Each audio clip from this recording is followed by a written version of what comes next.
Peggy Setiawan alias Peron tersangka kasus pembunuhan Vina dan Eki yang buron selama 8 tahun membantah dirinya telah melakukan pembunuhan. Setelah polisi rampung memberikan konferensi pers, Peggy mengambil kesempatan untuk berbicara kepada wartawan. Kenapa Mas? Udah pernah Mas Peggy? Tunggu. Agar tertib, rekan-rekan. Ya, tunggu, sabar. Kenapa ganti identitas? Kenapa ganti Robi namanya? Kami persilahkan. Saya tidak pernah melakukan hubungan itu. Pernyataan ini disampaikan Peggy Setiawan usai polisi merilis kasus pembunuhan Vina dan Eki dan menetapkan dirinya sebagai tersangka usai buron selama 8 tahun. Polisi langsung membawa Peggy dan meminta wartawan untuk menghentikan pertanyaannya kepada tersangka. Dalam keterangannya, Peggy membantah dirinya merupakan pelaku pembunuhan dan menyebut jika ia adalah korban fitnah. Peggy juga mengaku jika nama Robi merupakan nama panggilan yang biasa digunakannya. Kenapa ganti identitas? Ya, tunggu, sabar. Kenapa ganti identitas? Kenapa ganti Robi namanya? Kami persilahkan. Saya tidak pernah melakukan hubungan itu. Jadi fitnah. Saya rela mati. Tidak. Sudah.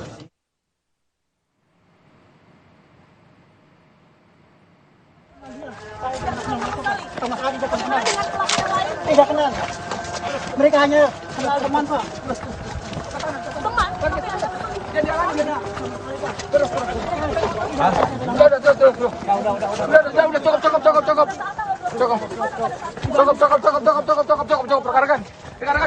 Dan ini adalah momen saat polisi membawa tersangka Peggy dan meminta wartawan untuk tidak memberikan pertanyaan lagi kepada tersangka.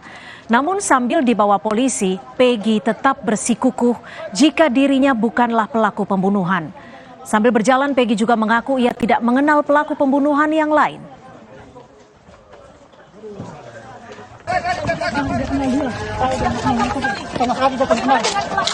Tidak kenal. Mereka hanya kenal teman Pak. Teman?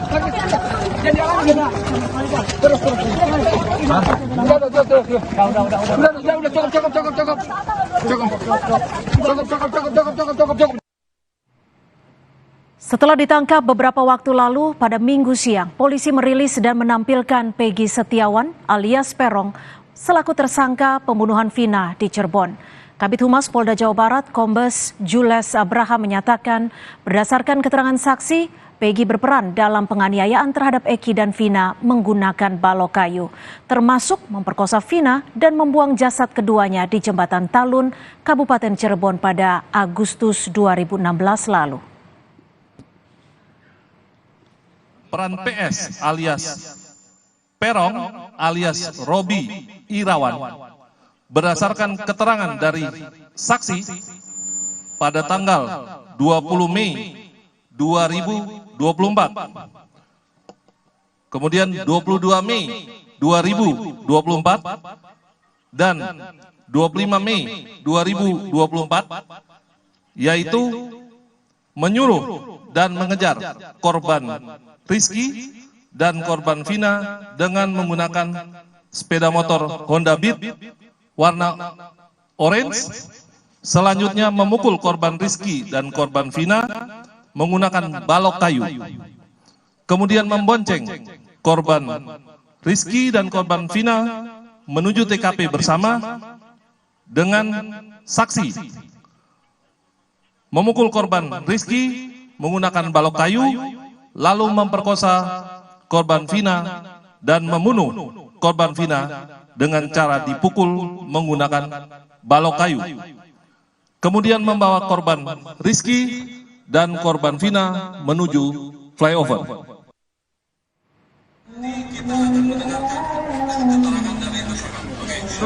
Nunggu azan, nunggu komat.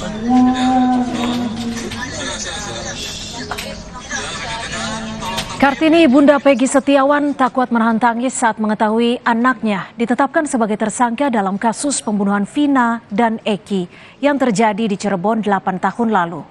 Kartini menyebut anaknya tidak bersalah atas tuduhan pembunuhan Vina dan Eki.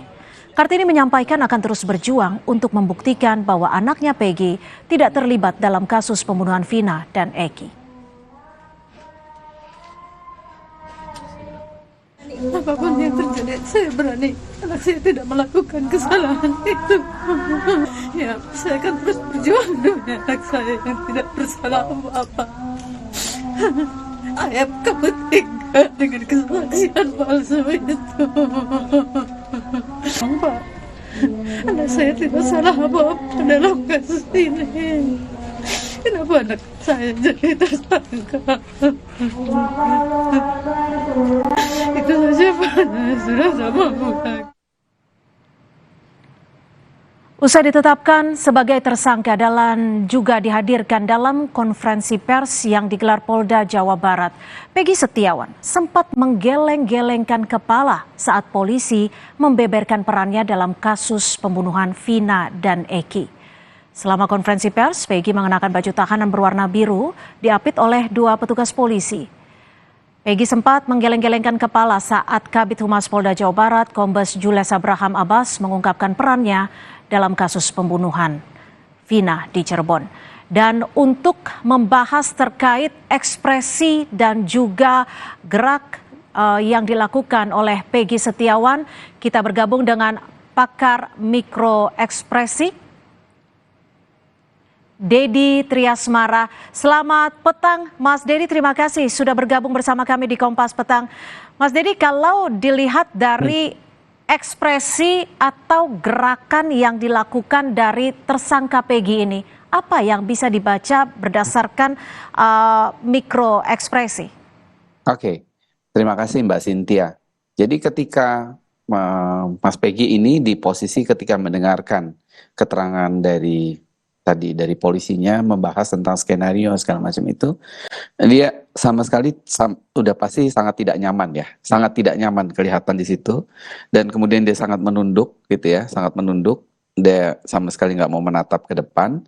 Nah, itu represent apa? Represent bahwa dia di posisi yang sangat ya, saya tidak bisa membela apapun karena dia memang tidak dalam kesempatan untuk bisa menjelaskan situasinya, itu satu. Karena dia ini kan lebih sifatnya keterangan itu ya. Terus kemudian ketika dia kemudian banyak menarik nafas gitu ya, itu tekanannya, pressure-nya pasti berat banget. Setiap orang yang dihadapkan pada suatu posisi seperti itu pasti punya tekanan yang begitu besar. Kira-kira gitu Mbak. Kalau dilihat dari gerakan sempat menggeleng-gelengkan kepala. Ya. Anda membacanya apakah ini hanya faktor tekanan karena ia akhirnya ditetapkan sebagai tersangka atau ada faktor lainnya, Pak Dedi? Ya, lebih ke misalnya ketika kita nggak yakin dengan apakah saya mengatakan itu, satu, atau kedua nggak menyangka bahwa misalnya dia memang melakukan hal tersebut gitu ya. Jadi kok sampai terdeteksinya sampai sedetail itu gitu ya. Itu hal yang kedua.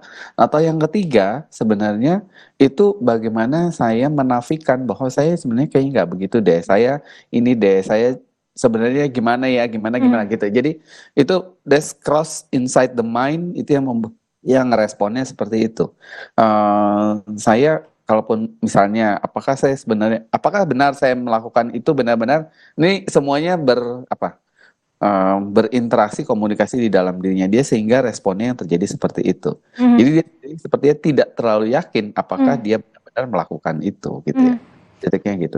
Pak Dedi, kalau dari studi keilmuan mikroekspresi, apa yang Anda duga, yang Anda baca, dan apa yang ingin disampaikan seorang Peggy Setiawan saat konferensi pers itu berlangsung?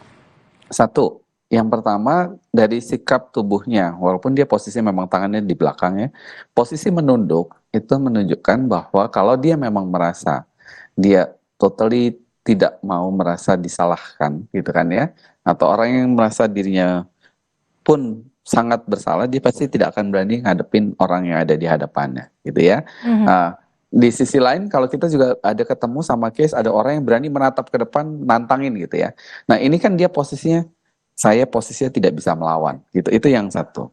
Yang kedua karena dia udah di posisi udah di belakang itu. Yang kedua, kemudian ketika dijelaskan kronologis kejadiannya, itu kan semua seperti berurutan gitu. Nah, detail-detail itu yang kemudian membuat dia semakin berpikir bahwa kalau secara ini ya, analisanya dia semakin berpikir ngelihat lagi, nge-refer lagi, benar nggak ini kejadiannya? Ini gini lagi nggak ini? Jadi dia lagi nge-recall semua apa yang dia rasakan itu untuk memvalidasi apakah yang benar-benar dia alami itu memang kejadiannya seperti yang diungkapkan itu. Gitu sih, Mbak. Pak Dodi, ini kan di momen yang sama usai konferensi pers berlangsung, Peggy Setiawan juga langsung membantah kepada wartawan. Ia menyempatkan diri untuk menyebut bahwa dirinya bukanlah pelaku dari kejahatan pembunuhan 8 tahun lalu. Apakah ini menurut keilmuan Anda, apakah ini bisa mengartikan bahwa ini jawaban dari ekspresi yang ia berikan saat konferensi pers? Ya, di momen ketika dia bisa bicara, gitu kan ya, dalam konteks ini, momen ketika dia bisa bicara, kemudian dia merasa bisa mengungkapkan gitu, pembelaan dirinya, bagian dari self defense. Karena kalau enggak kan dia tahu konsekuensi logisnya ketika dia diputuskan bahwa dia memang benar-benar bersalah, pasti kan konsekuensi logisnya sudah ada tuh ya Mbak ya. Jadi gimana caranya supaya saya tetap terlihat atau saya akan mempertahankan diri saya, ya salah satu caranya adalah dengan defense mode, dia dengan saya nggak bersalah, dengan tanpa menyampaikan kalau istilahnya kenapa dia nggak bersalahnya, di titik mananya. Nah itu yang kemudian dia perlu sampaikan detail-detail itunya sih kira-kira gitu Mbak. Pak Dodi, ini kan di momen yang sama ini juga, tapi di sisi lain kita lihat bahwa saat tersangka Peggy Setiawan menggeleng-gelengkan kepala, ada pula momen petugas kepolisian yang berada di sebelahnya berupaya untuk terlihat dalam tanda kutip yang ditangkap adalah menenangkan dengan cara merangkul. Apakah ini memang upaya untuk menenangkan atau ada apa yang bisa Anda baca? Ini opini ya, pendapat ya, asumsi ya, bahwa biar bagaimanapun orang yang ada di posisi seperti Mas Peggy di depan hadapan begitu banyak orang mendapatkan tadi itu kronologis yang seperti itu pasti nggak mudah gitu kan ya. Stres sudah pasti iya. Nah empati yang dilakukan sama petugas ini untuk memastikan bahwa kan ada orang yang tidak cukup kuat untuk menahan beban itu sampai bisa aja tiba-tiba ada kejadian orangnya pingsan atau apa, nah kira-kira gitu. Jadi dia antisipasi itu, jadi itu upayanya. Itu antisipasi. Lalu bagaimana dengan momen saat akhir konferensi pers, di saat Peggy berupaya untuk menyampaikan pendapatnya, menjawab pertanyaan dari wartawan, petugas juga berupaya langsung opini lagi ya, langsung berupaya untuk menahan. Apa yang Anda baca? Nah, kan karena ini masih dalam proses ya. Proses artinya mau digali lebih lanjut, didalami lebih lanjut, sehingga supaya tidak mengacaukan atau kemudian misdirect dari apa yang sudah dilakukan, sehingga ya difokuskan ke situ dan juga memastikan bahwa tetap masih di koridor yang sama. Jadi itu upaya-upaya untuk memastikan itu saja sih Mbak. Jadi lebih ke arahnya ke situ, polisinya juga mau ininya tetap in koridor gitu ya. Di sisi lain memang kan di sini tidak dalam proses dalam bentuk hak jawab ya, belum dalam konteks hak jawab, menjawab ininya.